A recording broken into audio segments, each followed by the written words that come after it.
Scott, wow, what an honor to have a chance to talk to you about such an important topic that Brock and I Thank you. care a lot about. When we call it right, universal income, earned income, UBI, universal basic income, is really the terminology most Americans know.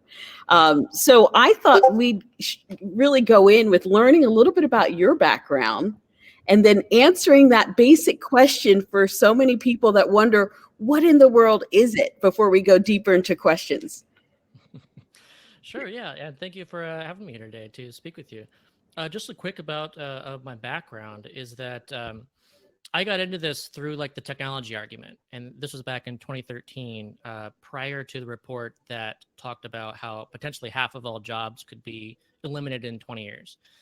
And this conversation that wasn't being had got me really thinking about what does the future look like, and how do we like get to a better future where like technology is working for actually all of us and leaving us better off, instead of potentially going in the same direction that we are going in, which is leaving us potentially, most of us, worse off, with only a few people being better off. And it was in this discussion that I happened upon the idea of basic income, and it was just fascinating to read about the history of it. And like, I didn't know that we almost had a guaranteed income under Nixon, like in 1970, 1971, that they actually passed both houses of Congress back then. I didn't know that we did experiments across the country in the US in the 70s. Like, this was all new to me. And reading into the history and like the philosophy behind it, the evidence behind it, I just realized that this is like an extremely important idea. And that's how I came to really start fighting for it, because it just seems to be this one idea that's not going to solve everything, but it makes so many other issues so much more solvable once we actually have that. And so if people understand what basic income is, it's that it's an amount of money that I consider an investment in all of society, that is unconditional, it is universal, it is regularly provided, and it is to the individual and not targeted to the household. And those are the elements that make up what a basic income is.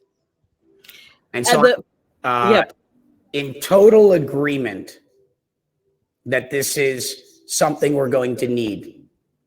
We're seeing it happen, and COVID has accelerated it with unemployment, but we've got technology coming online, automation, robotics, with artificial intelligence. The landscape of work is going to change, and it's going to change so rapidly that we have to create a mechanism or a means to make sure that every American's basic needs are met, so that no one in this country is starving to death, that everyone that wants shelter has some form of shelter, and that everyone has access to some form of healthcare. And from there, then it's the pursuit of happiness. You are still encouraged to do and to make the most of your life. And I think what's a beautiful thing that can happen if we manage this correctly, I live to work. I live to serve. A lot of people work to survive and do things that hopefully a lot of technology will replace a bunch of those jobs, so that people get to take a step back, take a deep breath, and say, what do I want to do with my life? What makes me happy? What am I passionate about? And people start to get through what they want to do, what they enjoy doing, we could find ourselves in a renaissance.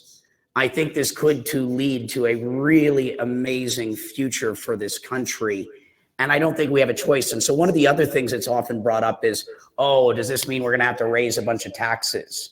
And one of the points that I like to make is that we're the wealthiest country in the world. We don't have a resource problem.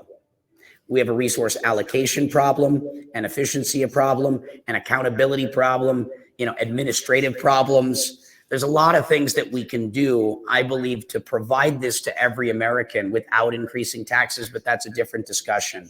I just wanted to add that we are of this opinion. And the reason I used to say universal basic sustenance, I didn't like that as much. What I like about the term universal earned income is the word earned.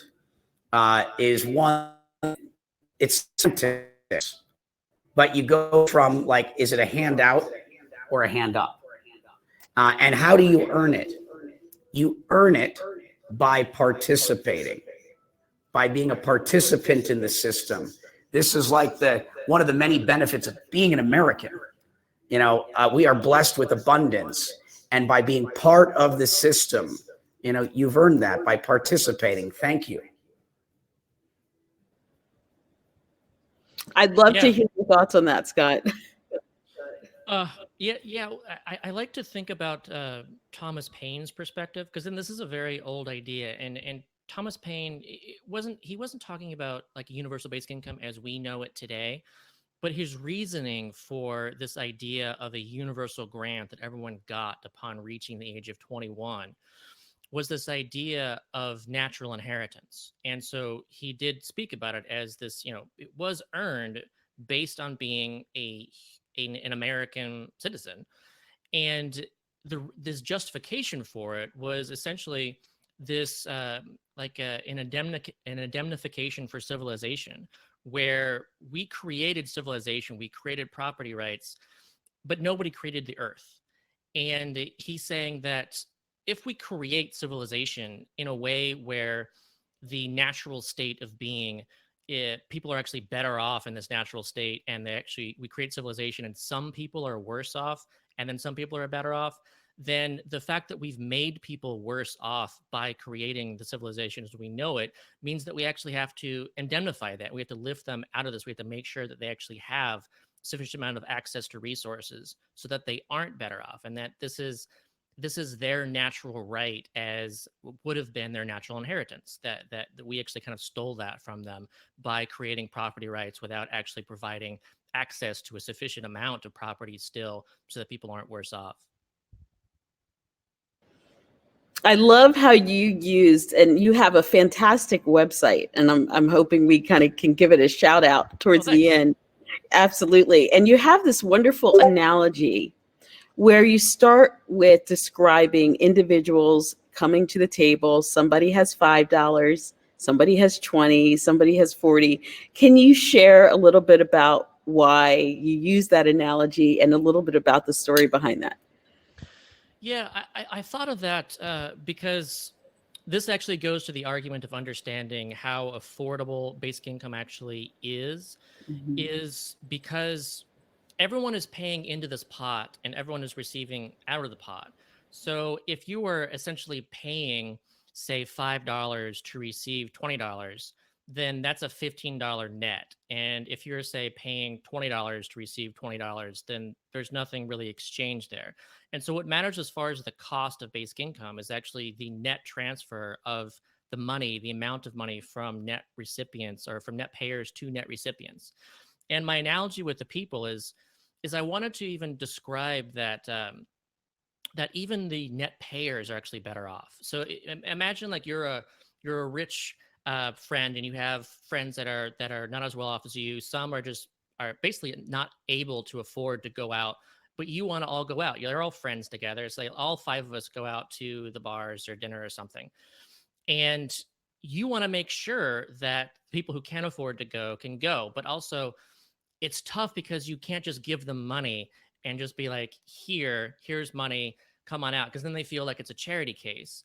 But if you create this system where you're like, okay, so you put in your fair fraction, and let's say it's 30% or something, and so everyone puts in 30% and everyone gets the same amount back, then that way you're able to kind of make it so that people aren't like feeling that they aren't putting in anything at all. They're only getting out. They're both getting in. They're putting in and getting out.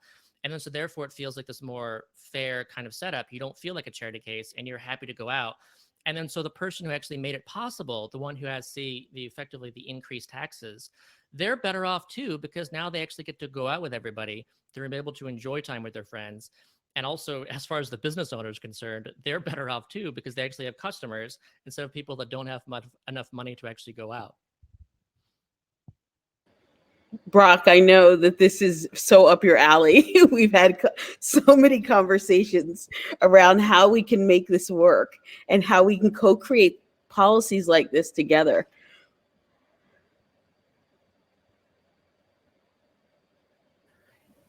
Yeah, one thing that's I think also worth noting is that we effectively have a UBI or a UEI in Alaska.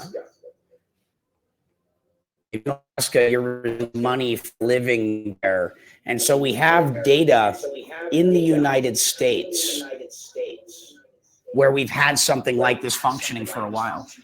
Scott, have you been following what happens in Alaska? Oh, absolutely. Whenever anyone asks me, like, does UBI exist anywhere? Does any country ever have it? My answer is that the closest thing in the world to a basic income has existed in Alaska since 1982. So that is a very long-term UBI project. So this is a universal amount. Everyone receives it, the same amount, both child and adult, rich and poor. Everyone in Alaska receives around and has received around $1,000 to $2,000 per year every year since 1982. And if this has been studied, like what are the results of this? And there's a lot to learn from it.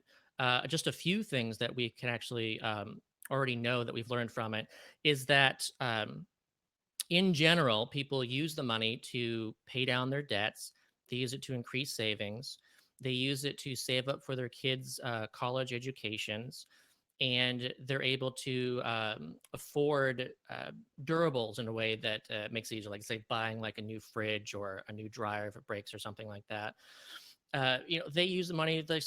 All of us would use the money, and that's what we've observed from that. But there's also stuff that we've learned, like as far as the work effects. So people say, oh, well, maybe if they get, because let's say if a household of 5 gets $2,000 per person, that's $10,000. Maybe that makes it so someone doesn't accept a part-time job because they're like, well, I don't need to. I've got the $10,000. Well, actually, the exact opposite is true, is that part-time employment has actually increased 17% because of the dividend in Alaska. And that's compared to prior to when they started. And so that's one effect. Another big effect is that there's better maternal nutrition. So pregnant mothers are able to eat better. And that means that babies, as a result, are born with healthier weights. And when babies are born with healthier weights, then that means that they're more likely to live healthier lives as adults, because being underweight can actually have a lot of negative health impacts throughout the child's life as they develop. So there's a lot that we've learned there as far as, even effects on crime. It's gone every time the distribution goes out, crime goes down, property crime goes down. I think that's quite a big deal. And also interesting for people who worry about inflation being like the obvious result. Oh, prices will just increase. Well, actually, prior to the dividend starting in 1982, the consumer price index in Alaska was actually growing at a faster rate than the rest of the US. And post 1982, it's grown at a slower rate.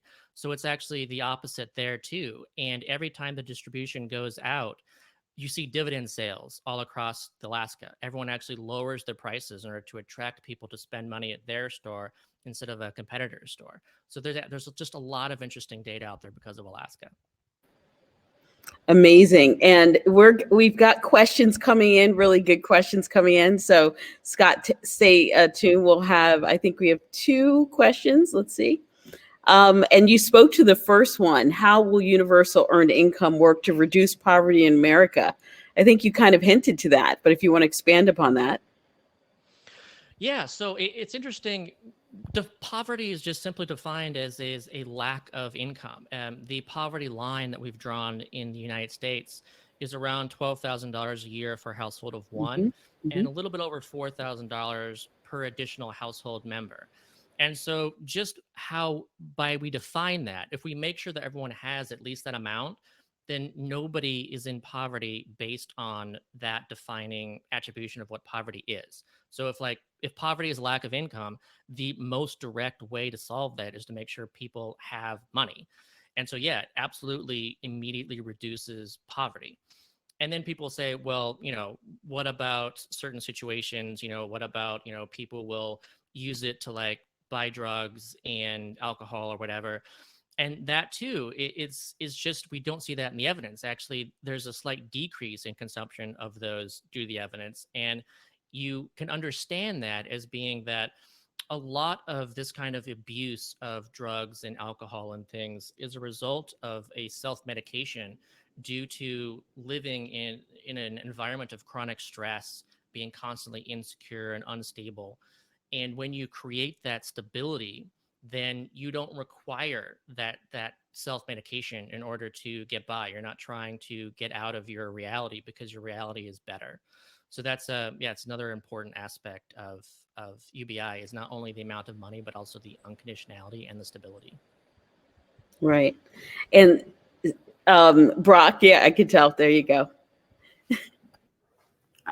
Not sure what's going on. I'm having some weird audio feedbacks and a little bit of maybe some connectivity issues. I'm in the back of a restaurant, running around on the campaign trail right now, doing my best to be present. And so, I mean, poverty, I think that this is absolutely critical.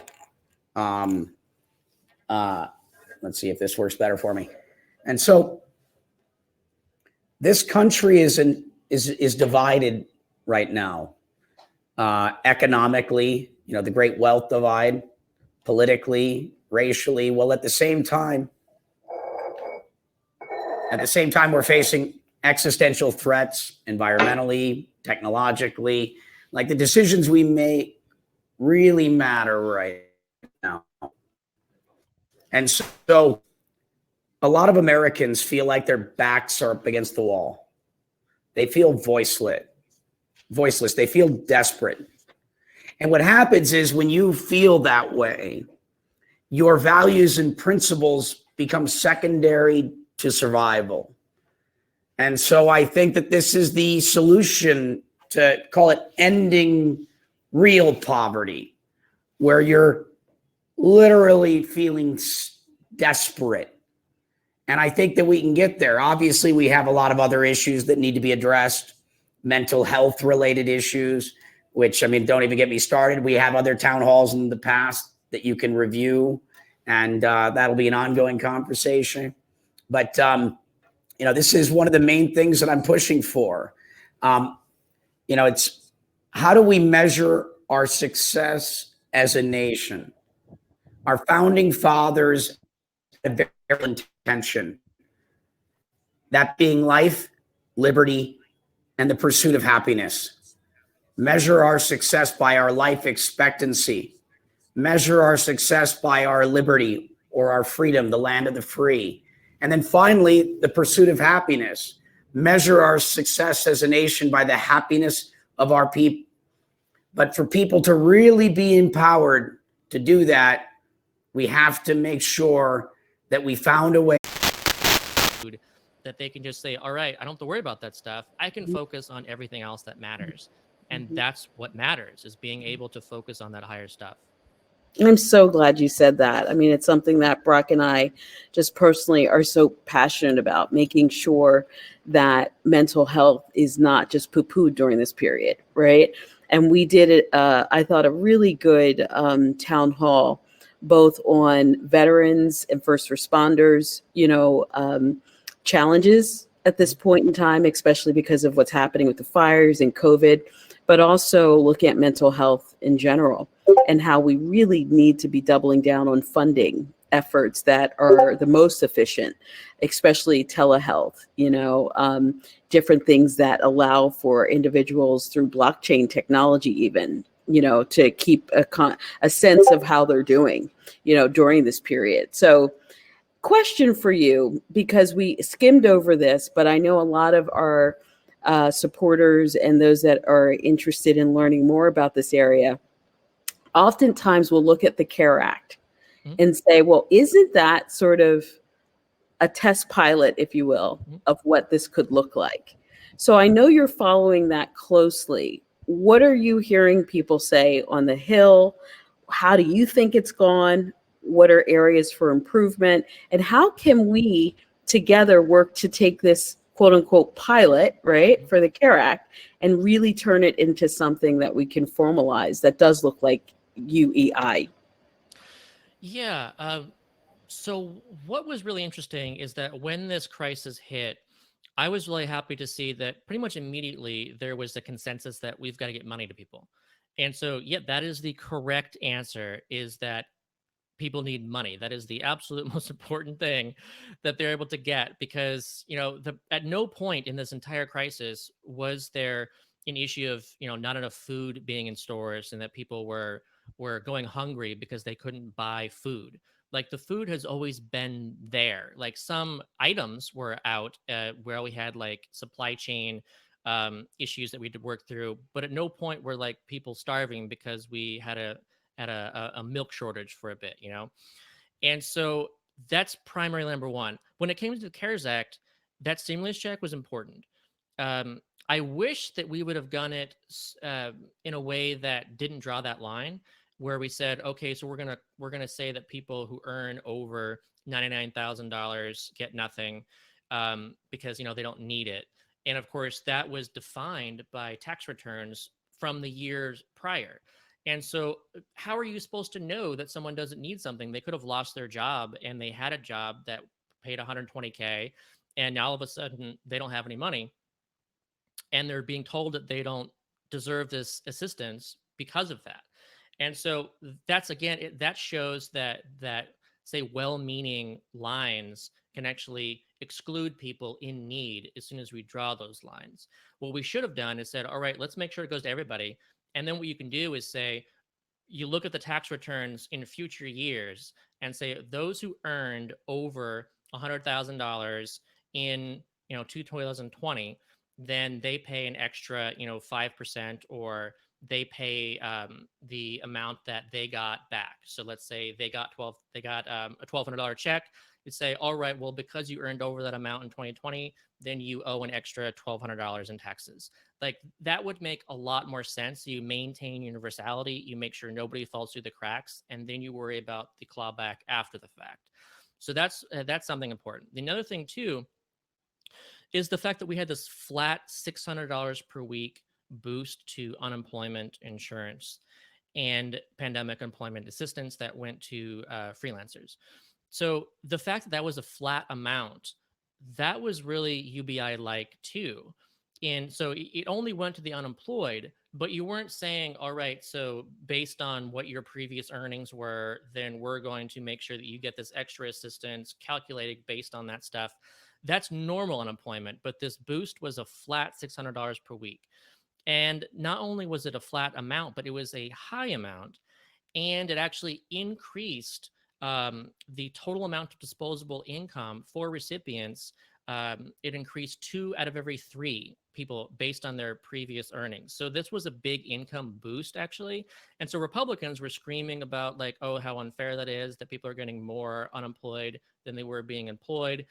But the fact of the matter is that spending, that it resulted in a 10% spending boost across the economy. And that prevented what would have been millions more jobs lost without that maintained spending.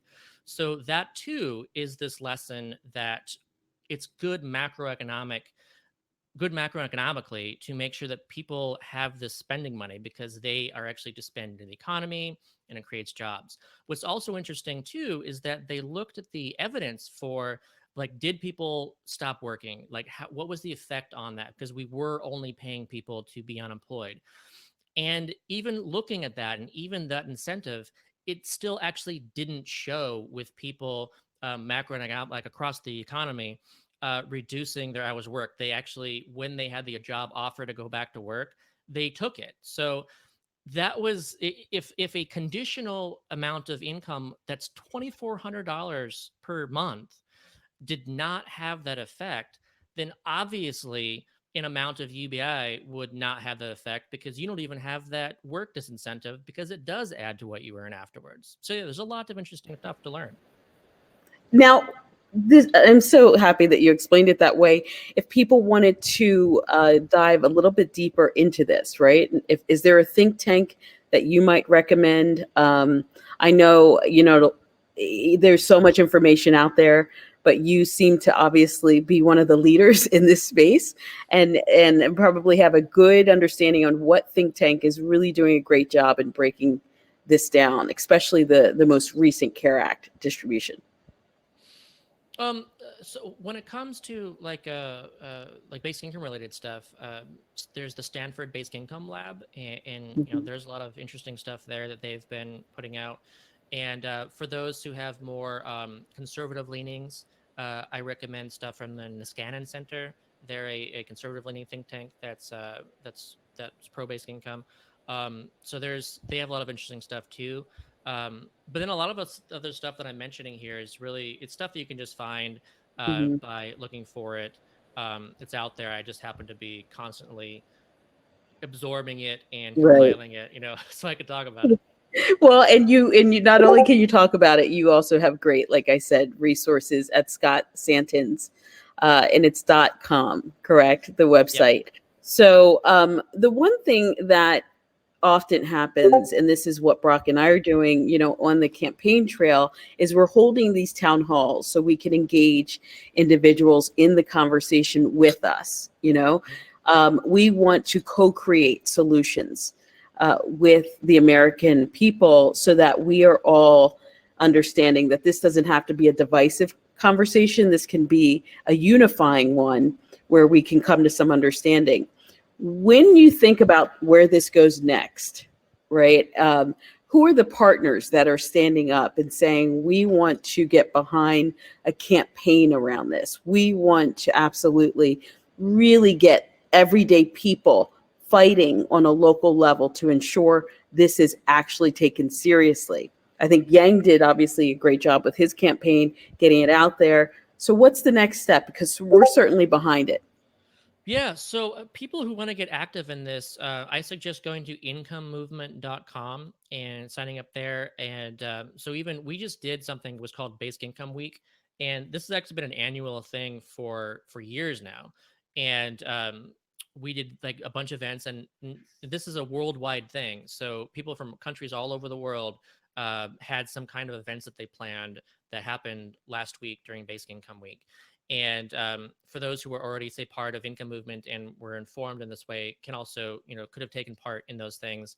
And Income Movement's always, trying to organize people into actions, like to say, write letters to their legislators, to call them, to come up with some kind of organized, say, protests and stuff in creative ways. There's a lot of things that people can do, and I think that it's a good starting point. And when it comes to, say, those in power holding the levers that we need to pull to make this happen, I think it's notable that a total of 50 members of Congress have proposed or co-sponsored a recurring monthly cash stimulus bill. There's been actually one in the Senate and 3 in the House total. And across all those, there's 50 members of Congress. So that's good, and that's 50.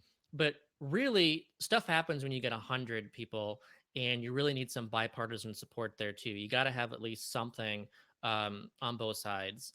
And unfortunately, all 50 of those are Democrats so far. So I really want some Republican members of Congress to actually step up and say, yes, like people need cash. They don't need the government telling them what to do.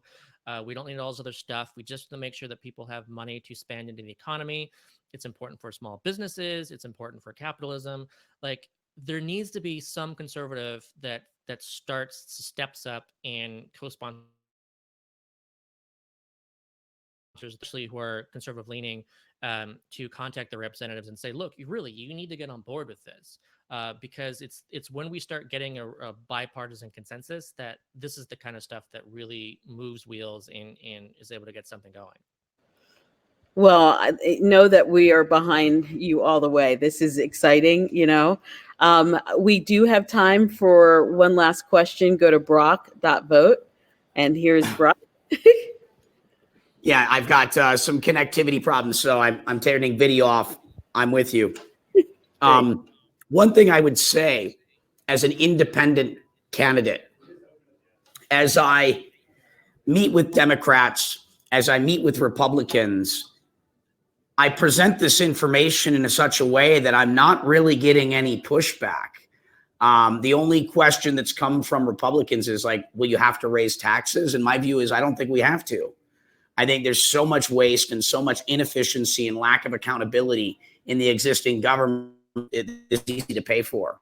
We just administer things, a little bit of restructuring, a little bit of realigning of incentives, and we can get there. Now, the realities of pushing that through it's easier said than done, but it's time for big, bold, game-changing ideas. We have to upgrade the operating system of the United States of America.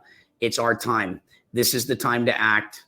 Our time has come. And so let's rise up and make this happen and create a better America for every one of us.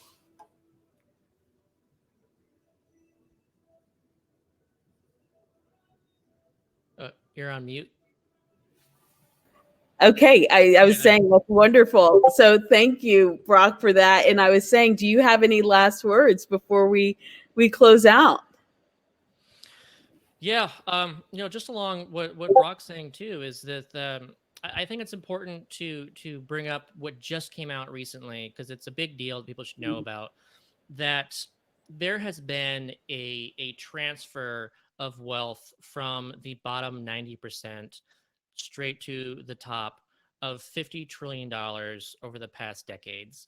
And right now it's $2.5 trillion worth that's flowing that should have gone to the bottom 90%. So decades ago, if you were earning $50,000 and our economy has more than doubled in productivity since then, that you would be earning over $100,000 today. And if you were earning $30,000, you'd be over $60,000. So, I mean, we are not getting our share of our ginormously just wealthy, hugely technologically advancing economy. It's all going up to the top. And so we have to make sure that we see that as our share, as, say, dividend holders. We are citizen shareholders of the United States of America. We can issue ourselves a dividend, and that's how we should see this, as this universal earned income, that it is an earned dividend, and it is up to us to claim and make sure that we do get it, because we just don't need any more. Jeff Bezos does not need to become the first trillionaire. Billions and billions of dollars is enough for Jeff Bezos. We just have to make sure that the economy works for all of us, and that's what this is about. Well, great. Brock, I know he gave us some of his last words. If there's anything else, Brock, you'd like to say, let's see. If not, I think the key thing here was to really educate our supporters about what universal income really is, what universal basic income is. And it has been such a pleasure. I know that Brock is going to close us out, but thank you so much, Scott, for your time. Yes, Scott, thank you. Thank you. Thank you. I look forward to an ongoing discussion on the subject. I think it's one of the most important issues. It's top three for me, top three. And it's not to say that it's not number three or number one. They're not measured in that same way. I'd like to thank you, Scott, again for joining, Carla as well, and to every one of you for tuning in, for asking questions, for participating in these town halls. The reason we do these is we want to show you our process, how we connect with policy advisors, and we wish to do it transparently so that you can participate and see how we learn and even ask some questions for yourself. So thank you for being part of this process. You can learn more at brock.vote. We will be having another national town hall next Wednesday. We hope to see you there. Thank you for tuning in.